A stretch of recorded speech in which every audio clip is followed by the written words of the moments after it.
Charles Duffy, and this is Political Pulse. Tonight, we're honored to have a special guest, and that is Senate President Mike Miller. Thanks for coming. Sure.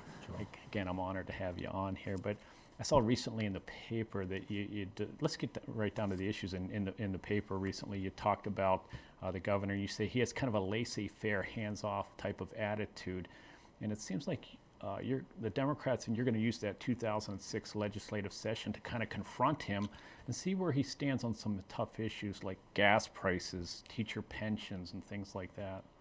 Well, this administration has been more about public relations than public policy. It's been very light in terms of they having legislative initiatives. And in fact, most of the bills that we've passed, the significant legislation over the past 4 years, have been initiatives by the General Assembly.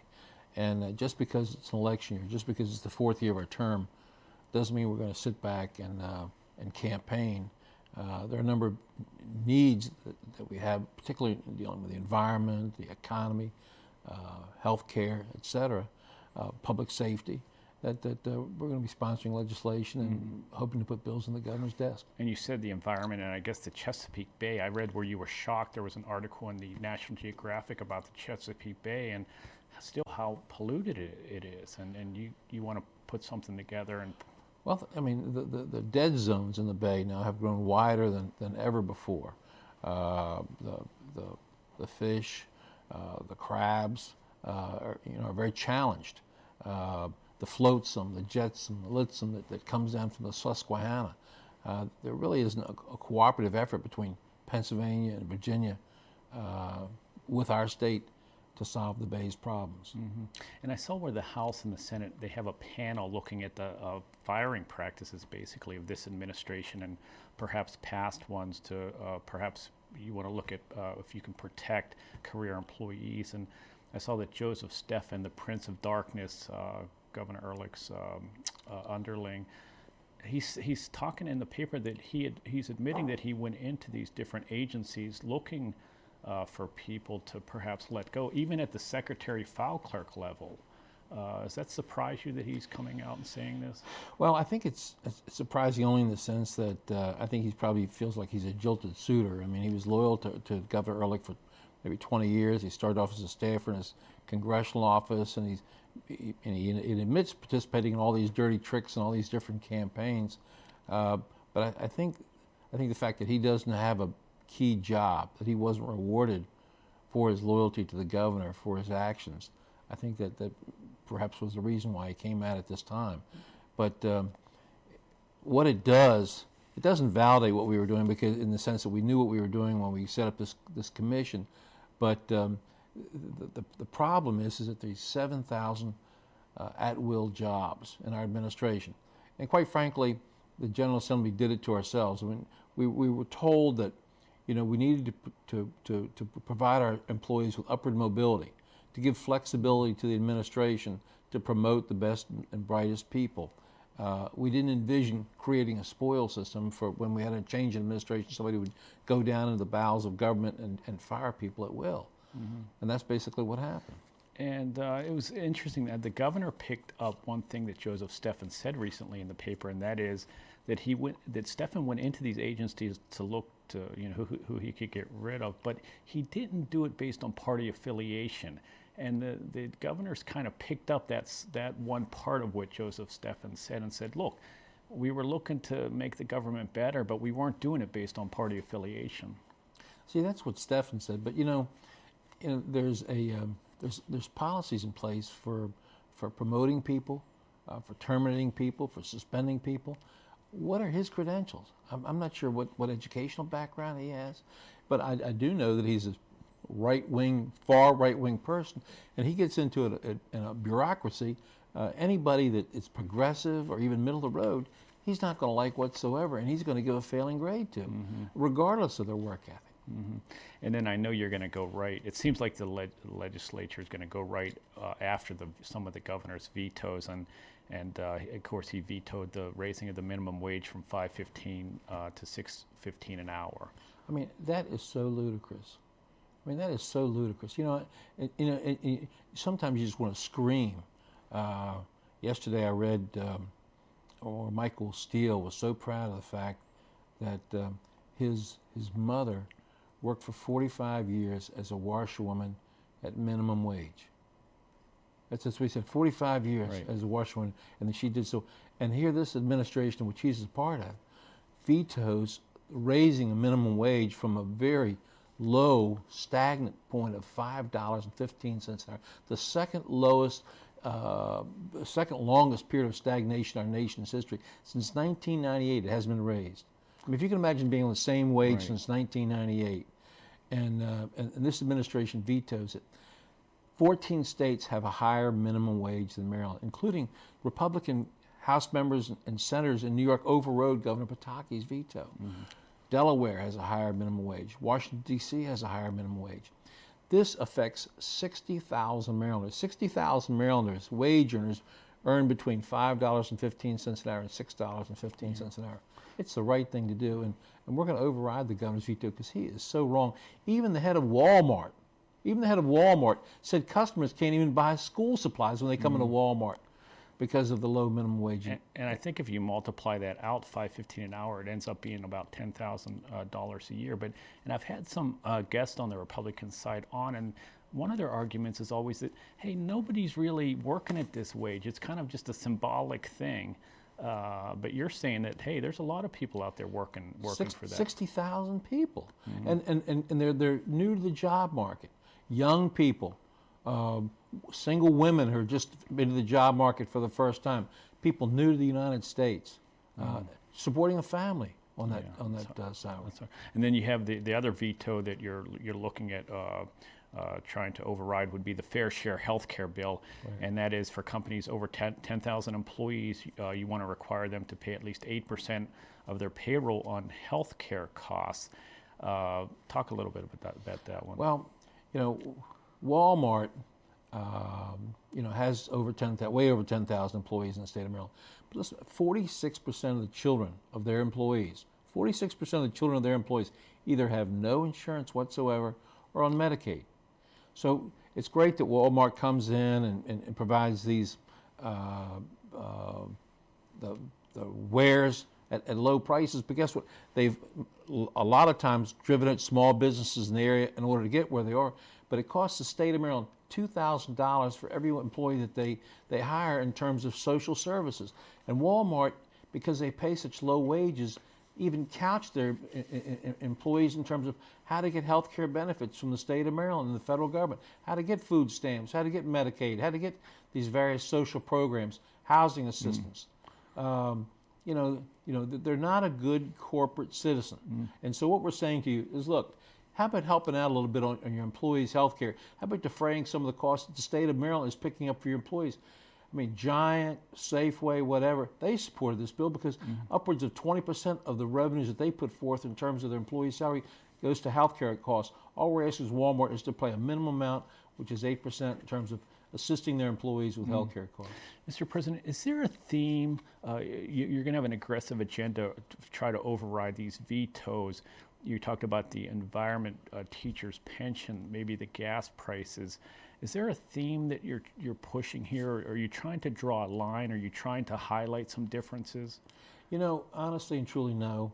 I consider myself a middle-of-the-road person. I consider that I believe that the public wants us to work with the administration. The public gave us divided government. We don't like it, but they say, look, work with what we gave you. And so for the past several years, we have worked with Governor Ehrlich and tried to do the best we can in terms of fashioning his policy and discussing matters with him to try to make good policy for the state of Maryland. I think the theme is that just because it's the fourth year of our term, is that we don't lay down, we don't roll over.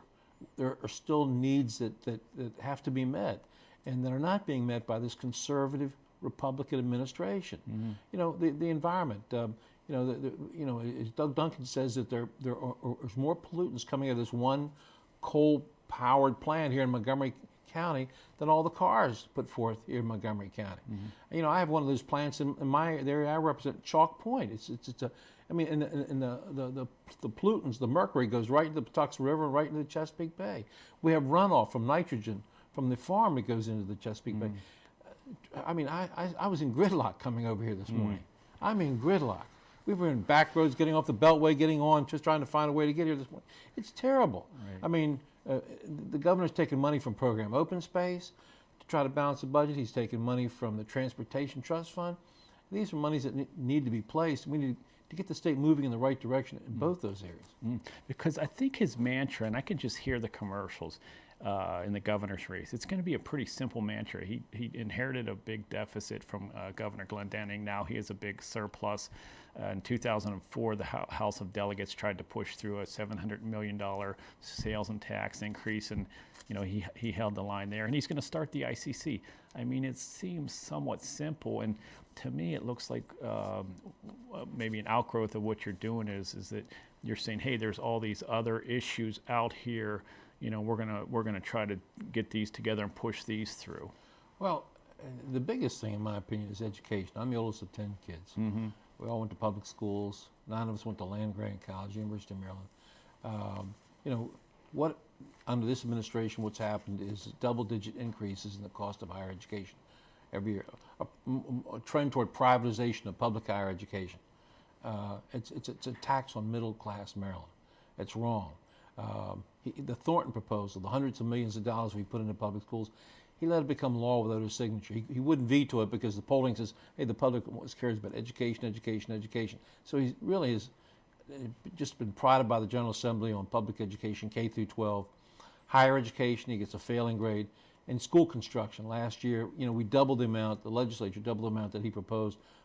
Whether you like Governor Glendening or you don't like Governor Glendening, and under his administration, higher education increased by double digits every single year of his 8 years. We put more than $200 million a year for public school construction each year. And during his entire 8-year term, he put more money in open space, preserving more land than all the administrations combined. So he might have had some personal faults, but in terms of public policy, he did very well. And I know you're a proponent of slots, and I read the articles where the breeders are leaving the state, Right. Horsemen. Maryland is historically a proud horse state. Track days at Pimlico and Laurel are going to go way down. There's 18,000 jobs tied up in the horse racing industry.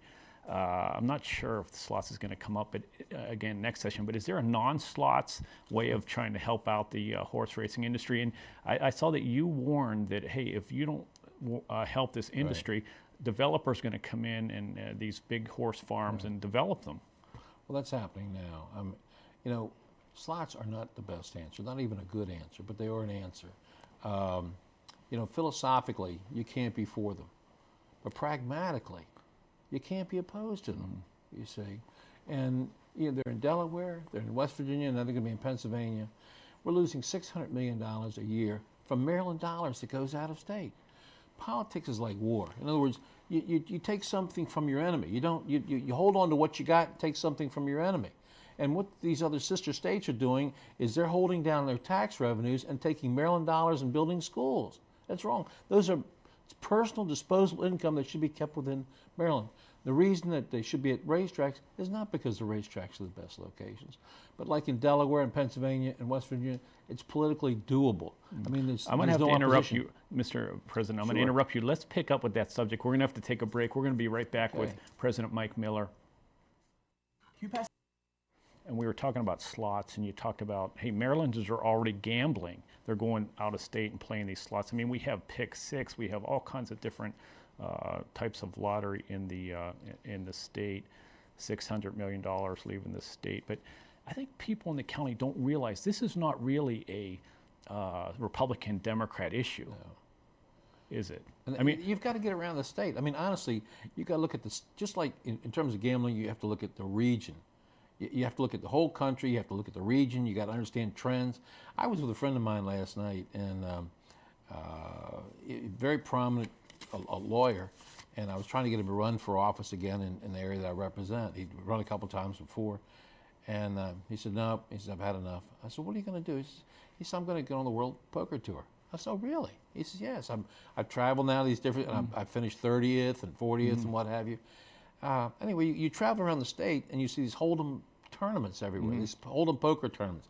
You see these casino nights. You get in over on the conservative Eastern Shore, these American Legion halls, they've got slot machines over there. They've got these machines in Baltimore City. You know, gambling is pervasive. It's not, I'm not saying it's right, but it's there, and deal with it. Because what's going to happen, it's going to become so saturated, the public's going to be sick of it, it's going to be gone at some point in time, just like it has 4 other times in history. Here in Montgomery County, guess what? The first public schools were built with lottery revenues. I'm a Catholic. The Basilica in Baltimore was built with lottery revenues. The canal built from Washington, D.C. to Cumberland was built with lottery revenues. Gambling has been with us in the United States since the beginning of our country. It needs to be managed. And some people, and I'm very interested since you're from a different part of the state, but they talk about Montgomery County residents being chably, drinking, cheese eating people, and teasingly, of course. And John Herson, who just left the House of Delegates from District 18, called Montgomery County the California of Maryland.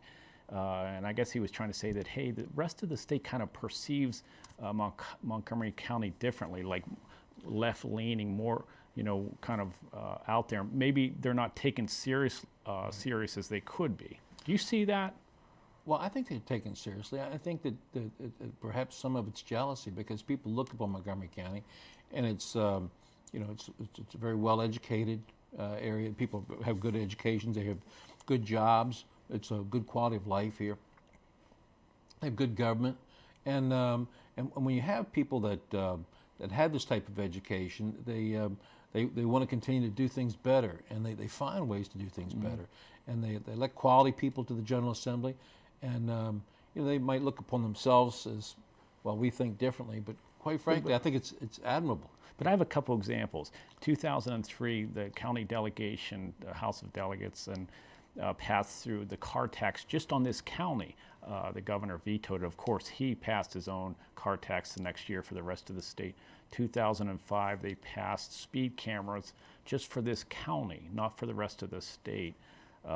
Things get debated here, Mr. President, for decades. I mean, like the ICC, it's been on the planning maps for 50 years, people on both sides, and it's hard to come to some type of final decision. And well, but because they're better educated, and they know that government is not evil, and they know that you need revenues in order to fund government, and what these items you talked about are dedicated purpose monies, so that the goal in mind is public safety and better roads, and people in Montgomery County will pay more to have those amenities, to have better education, to have better roads, and I salute them for that. And we have the governor's race coming up, and I know you're worried with the Democratic primary is September.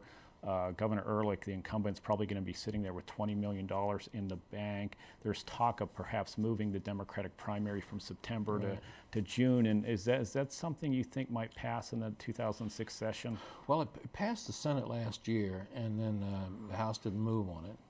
I hope the House is able to move this year. I know the Speaker does not really care for the idea that much, but see, 23 states have an earlier than June primary. 23 states.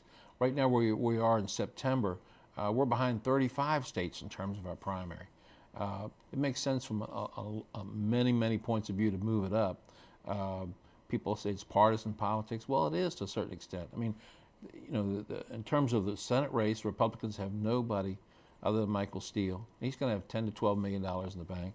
In the governor's race, Governor Ehrlich's going to have no challenge. He's going to have $20 million to raise. You know, the public is entitled to hear both sides. The Democrat and Republican both should have, there won't be equal footing because Republicans are always going to have more money, but they should have an opportunity to be heard and at least get their message out. And the few weeks between September and November is not enough opportunity to make a distinction between the two.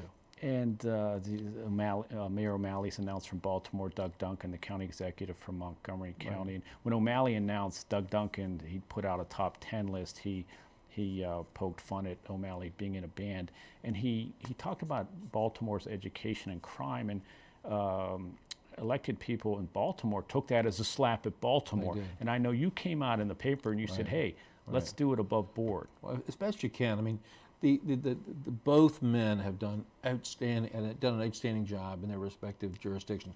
Doug Duncan's done a great job here at county. I mean, people. I'm not from Montgomery County, but I look at Montgomery County, and I say he's done a great job as county executive of Montgomery County. Mayor O'Malley's done a great job as mayor of Baltimore, but they're just two different. O'Malley's from a challenged area. Duncan's from an area. They're apples and oranges. They're just two different areas with two different challenges, and both have done a great job. And what they need to do is just promote their own, what they've done in their own jurisdictions.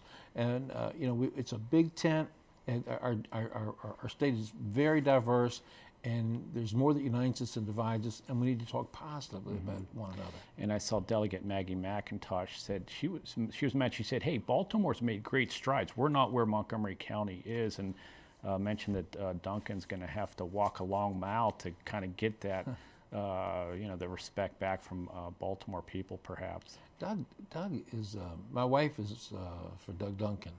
My daughter Melanie is for Doug Duncan. And they're leaning on me heavy. I'm going to be with who's going to win this Democratic primary. I like both men. I think they both have different attributes, and it's going to be a very interesting race.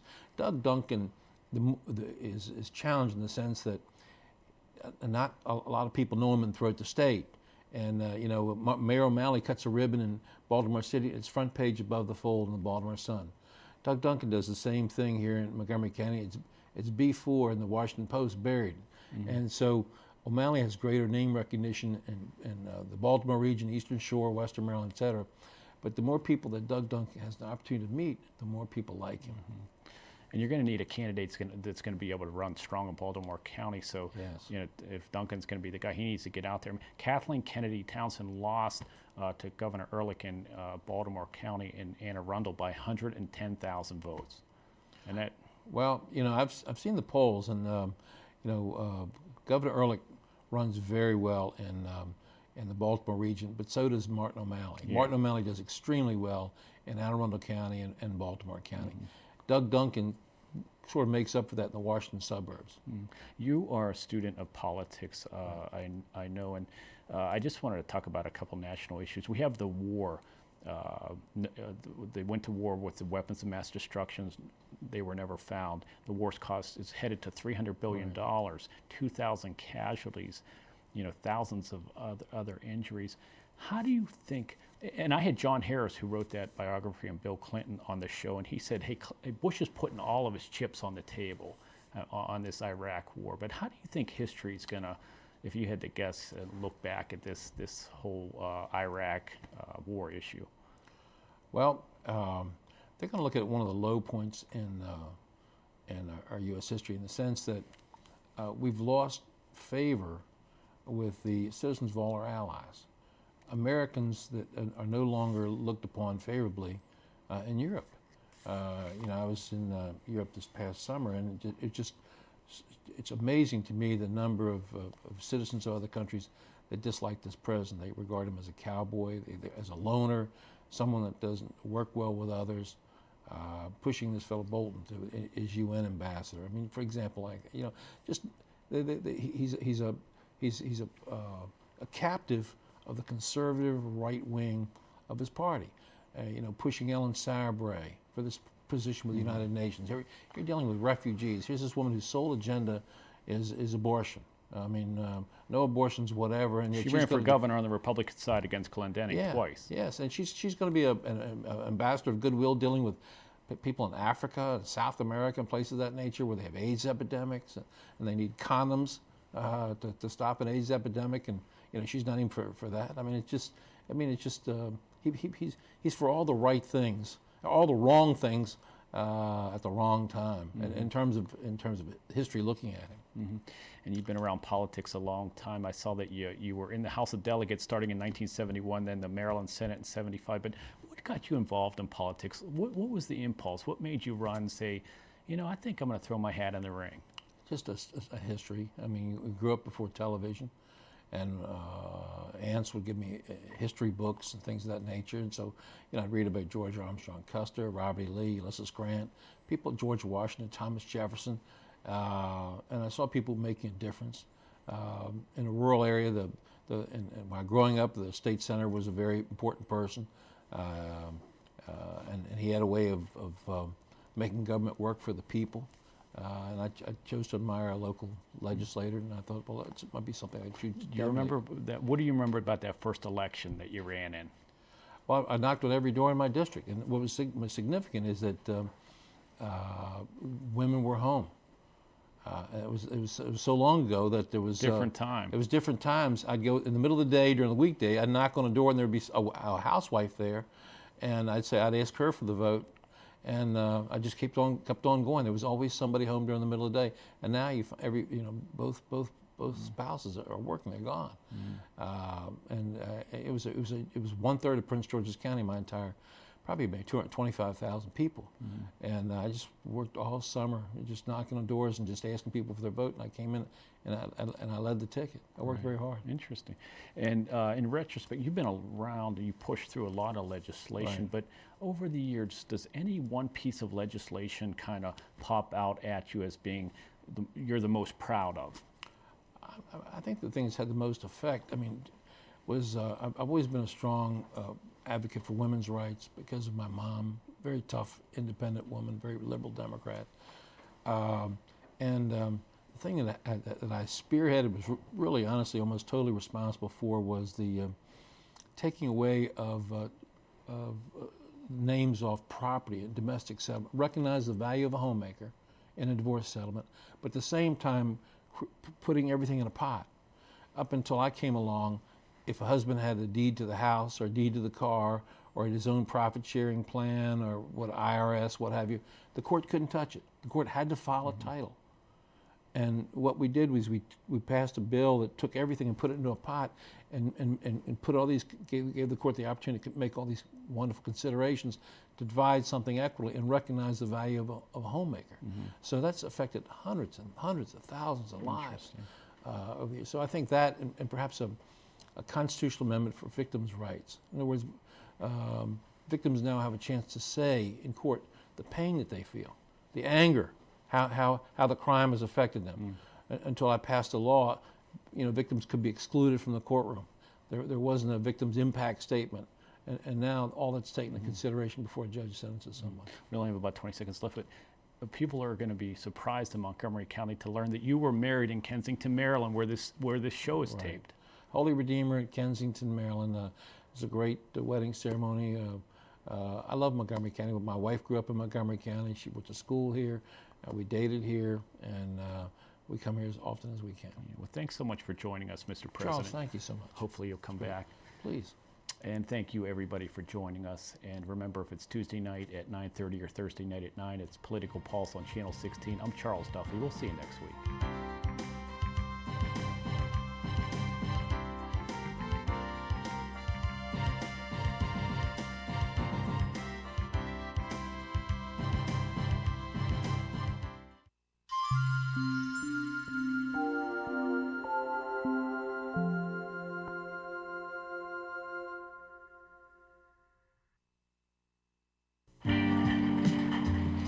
Lucky, young fella.